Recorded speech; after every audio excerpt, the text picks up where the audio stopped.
thank you. Finish your drinks, please. Yeah. Come along, Mr. Glum. Time to leave. No, Mr. Glum, for the last time, I will not lend you that money. It's only 3 guineas, Ted. For my boy Ron. If I don't get that 3 guineas for solicitor's fees, his whole future career could be in jeopardy. His whole future life could be as empty as that glass you've been so studiously ignoring. Well, if putting another brown ale in there's going to make you feel any better. Well, it would be a gesture, Ted. It would be a gesture. And while you're at it, put another gesture in that one and all, will you? See, it all started this morning, as a matter of fact, this morning. F was in our front parlour with Ron, and she couldn't help noticing his face. He had that sort of empty, discarded look, you know, like a used Kleenex. Well, F twigged it straight away.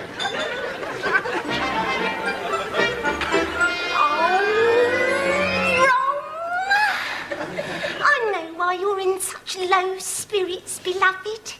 It's because you failed to get that job in advertising. Exactly what position was it in the advertising world that you had set your heart on, Ron? Sandwich board manny. You're behaving as if it's somehow your fault that you've been out of work for so long.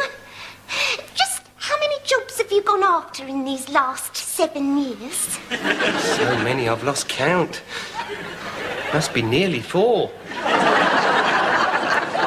I can't understand is why you are so consistently turned down.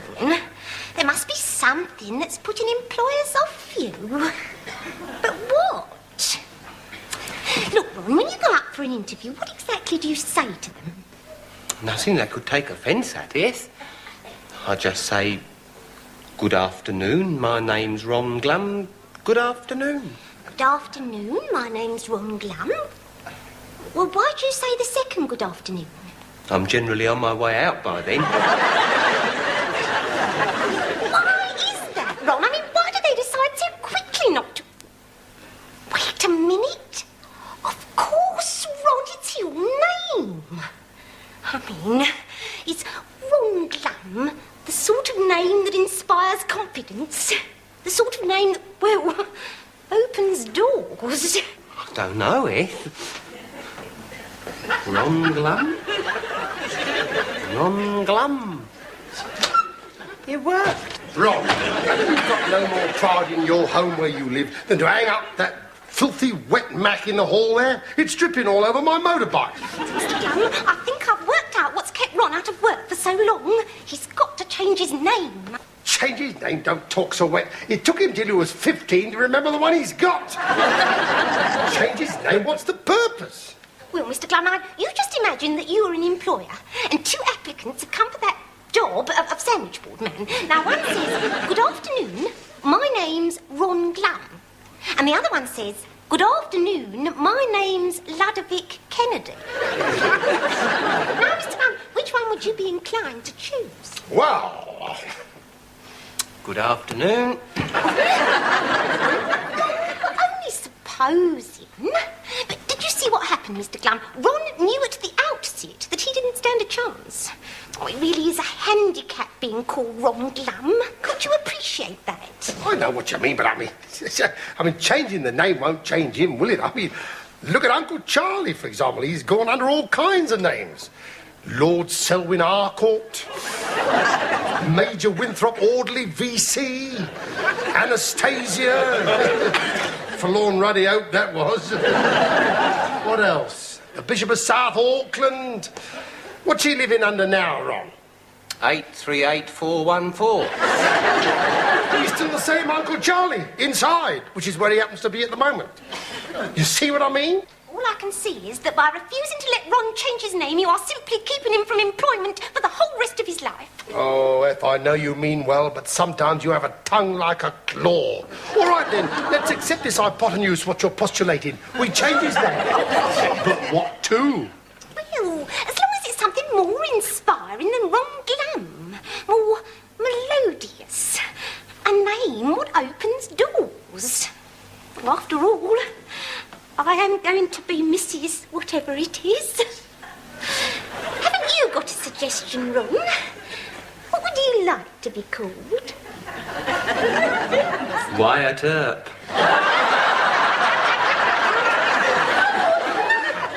Wyatt isn't an English sort of Christian name.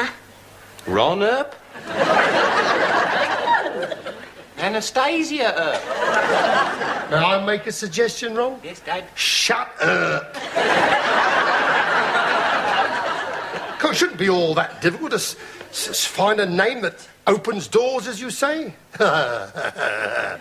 What about knobs? Don't get all sniffy on me, eh? I mean, that's the sort of Cockney humour that helped us get through the Blitz. But does it help when one is trying to concentrate? Now, the question is, what sort of name would suit Ron? Henry Turner. Pardon, Ron? It just came to me in a flash. Henry Turner. Oh, yes. Oh, I like that. Henry Turner. Mrs. Henry Turner. Henry and Ethel Turner. Sir Henry and Lady Turner. Come down to earth. All right, Henry Turner it is. Let's get to a solicitor's office and make the change official. After you, Lady Turner. Yes, the procedure is generally known as deed poll. A very simple process, costing only 3 guineas and extremely common these days. Only this morning I had another client in to effect a change in surname. A Mr. Smelly. Oh, Dad. Couldn't I have that name? Shut up. If it's finished with it, I could have it. No, we've decided. Oh, isn't it sad? That's probably the last time I'll ever call you Ron. Ron, being one of the names you're seeking to alter, I take it. In favour of what? In favour of employment. Why, this lad's been down to the Labour Exchange every day of his life for the last 7 years. Why, I should think the manager down there's seen more of him than what he has of his wife. I doubt it is. You're acquainted, are you, with the manager at the Labour Exchange? Old Henry Turner? Oh, yes, we've been members. What'd you say his name was? Henry Turner.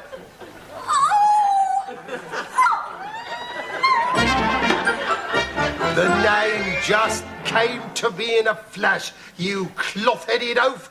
Why, if you'd marched into the Labour Exchange and announced yourself as Henry Turner, you'd have been lucky to come out of there without having your benefits cut off. Don't keep on about it, Mr. Glum. Let's just keep looking through the phone book for more possibilities. Have you found anything in the S to Z book, Ron? Ooh. How about Ken So-So? Show me. Ken So-So. That's a phone number, Kensington 5050. Shouldn't be too difficult to find a name. We've been here for 3 hours. If we don't find one soon, you know, we'll be getting into drinking time. Oh, it's all right, Dad. I've got one. What? Stuart Mulholland. Stuart Mulholland. Sold. Sold to the gentleman in the hairy cap. Come on, then. Well, I'm glad you found another name so quickly. Quite sure you're happy with this one? Well, I don't know about happy, but you get to a stage where every name seems stupid. Well, I suppose even a stupid name is better than the one... Let's complete the deed, shall we? If you'll just tell me what name it is you've Oh, excuse me. Hello? Yes? This is Stuart Mulholland speaking.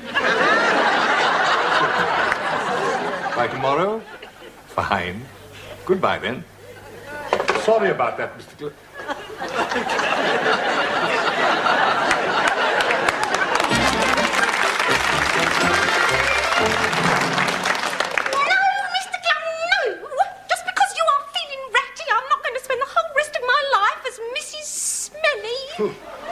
Ratty, I'm livid. A vivid livid. That's the second time today he's made me look a Burke. Burke? No. You don't choose a name soon, I'll confer one on you willy-nilly. Ooh, that's a nice... I like that. Pick up that directory. Get that S to Z directory. Now then, open it at random. Dad, random's in the L to R. His there's such a thing as divorcing a son? Give it to me. Open it round him. I mean, let's get a little bit of chance and luck in it now then. Open it like that. Where's the pin? Here we are. One of Mrs. Glum's hat pins. Now then. The name that the hole goes in is going to be yours, right? Now then. Let's see. What have I got? Fenton Worsley. Fenton Worsley. Well, could be worse. Could be worse. Now then. I can't go down myself. I've got a very important appointment with the brown ale. If you take him down. Oh, no, Mr. Glum, I've got to get back to work. Well, give him the 3 guineas. Now then, what you got to do? Give the money to that solicitor with my apologies and tell him that your name from now on is the one with the hole in it. Understand? But, Dad... Run! Good afternoon. Yeah, but if he's gone off and changed his name, what do you want another 3 guineas for? To change it back, Ted. Oh, why? I think Fenton Worsley's a very nice name. So do I. But you see, we're dealing with Ron. And I've just realised something about a sheet of paper with an hole in it. Well, what? Wait till he gets here. I'll lay you money that he... Here he is. Look, look at this. Now, watch. Ron. Yes? Did you do exactly what your daddy told you? Oh, yes, exactly what you told me, yes. That's my name now. There we are, you see, Ted. A sheet of paper with an hole in it. Fenton Worsley. That's my baby boy from now on. Lee Fu Wong.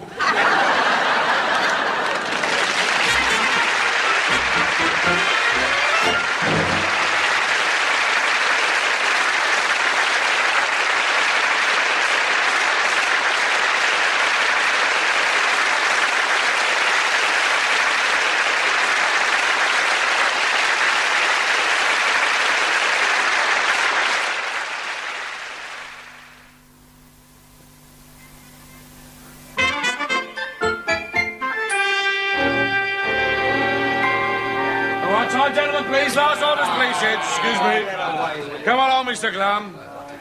Come on, Mr. Glum. Kindly finish your drink, thank you. All right, Ted, don't push me. I must say, Mr. Glum, you look very pleased with yourself. I don't know about please myself, Ted. Joyous would be a better word, I think. My cup of happiness is brimming over. Which is more than can be said for that glass, Ted. Put another brown in there, will you? And the reason for my happiness is quite simply this. I've pulled off a stroke which is going to benefit not only me, but my boy Ron as well. You know Ron, don't you? Yeah, is he the one who comes in here and orders a stick of celery and 2 pickled onions? That's right. He's teaching himself bar billiards. The groundwork for the whole scheme was laid a couple of weeks back when Ron and Eth, that's his fiancée, were sitting on the sofa in our front room. And for once, the sofa springs were not ringing out their usual happy tune.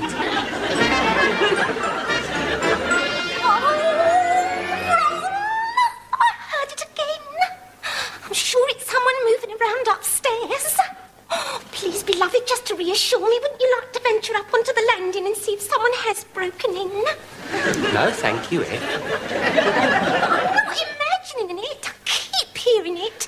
It's a sort of creak. There it is again. Oh, Ron, might it just be your woodwork? When this house cools down, does the wood contract? Contract what, Ed? In the winter, does the furniture get smaller? Oh, Mum's wardrobe does. Are you sure, Ron? Oh, yes. Dad keeps on breaking bits off to put on the fire.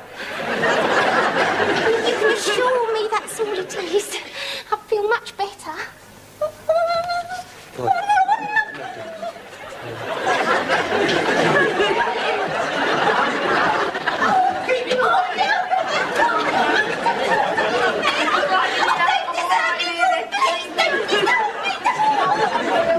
Hello, hello, hello. That's what they call cupboard love, is it, eh? Come out of there, Ron. You do yourself an injury. What's the matter with you, Eth? What are you looking at me like that for? Something untoward? Oh, Mr. Glum, I've never been so glad to see anyone in the whole of my life. Oh, we've been sitting here and... Oh, you've no idea the thoughts that have been going through our minds. Well, I think I have, Eth. I was young myself once. What about burglars, Mr. Glum? You see, I heard these noises upstairs and, well, soppy me. I thought it was a burglar. But now I know it was you up there, Will. What are you talking about, Eth? I've only just come in through the front door. Oh, put him down for a minute, Eth. For once and for all, there is no burglar upstairs, and let that be the end of the matter. What was what? That clatter. Oh, please go and have a look. Ethel, once and for all, there is... Will you let me finish what I'm trying to say? There is no burglar upstairs. Oh, Mr. Glums, coming down the stairs. Coming down the stairs. Don't panic, Angus, don't panic. What's that? He wants to come in, Daddy wants to come in. I surrender! Come in and take whatever you want. What now? Oh, Will murderers. Oh, for heaven's sake, Ron, say something to him. Hello, Uncle Charlie. Ron, I'm sorry to break in on you like this. Charlie, what are you doing burgling us? I'm most terribly sorry. I just noticed the open window and the drain pipe, and, well, before I knew it, I was inside and moving around noiselessly. Noiselessly? All that cluttering and banging? Charlie, you'll just have to thieve yourself another pair of spectacles. Ron, I don't understand. You mean this is your Uncle Charlie? Yes, eh? And he's a real burglar? Well, there's no need to shrink away from him like that, Ed. As a matter of fact, a lot of people welcome being done by a nice, friendly burglar like Charlie. It's the insurance, you see, miss. Whatever little I steal from them, by the time they've claimed all sorts of extra items from the insurance company, my visit's been beneficial. Sort of Robin Hood of the Prudential. In fact, Charlie, something I want to ask you. What? Just a hypothetical question, of course, but supposing you had stolen something valuable from this house, now then, what's my most valuable possession? Me, Dad? Talking about my watch, something that works. Supposing you had nicked my watch, would there be anything to prevent me from telling the insurance company that you'd nicked a lot of other valuables as well?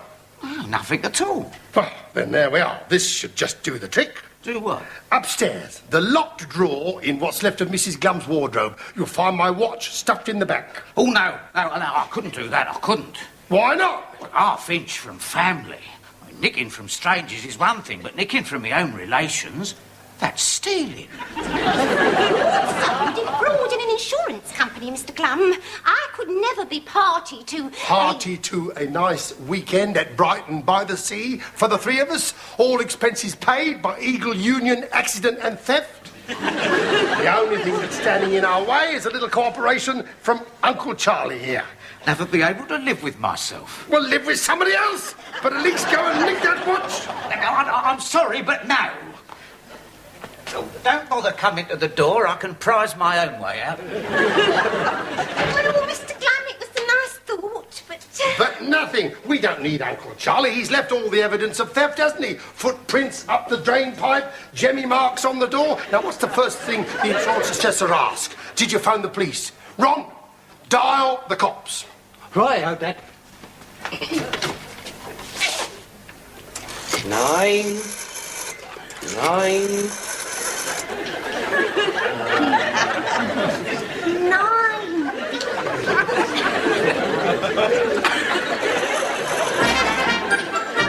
Well, I'm very glad your first step was to inform the police, Mr. Glum. But let's discuss this next item you claimed was stolen. The one you describe as the wife's diamond tiara. I could kill the rotten swine for nicking that.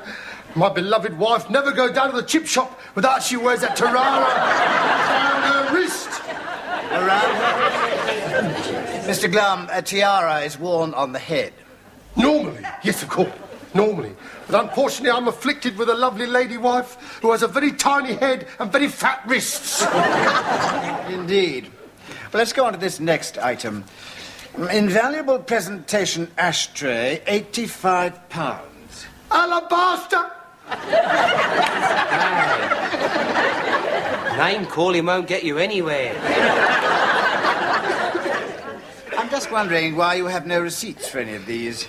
That's where this terrible criminal was so diabolically clever. Not only did he nick all those cherished chattels listed on the list that you have here, F mink wrap, Ron's silk-lined opera cloak, my collection of Louis Quincy's sniff boxes.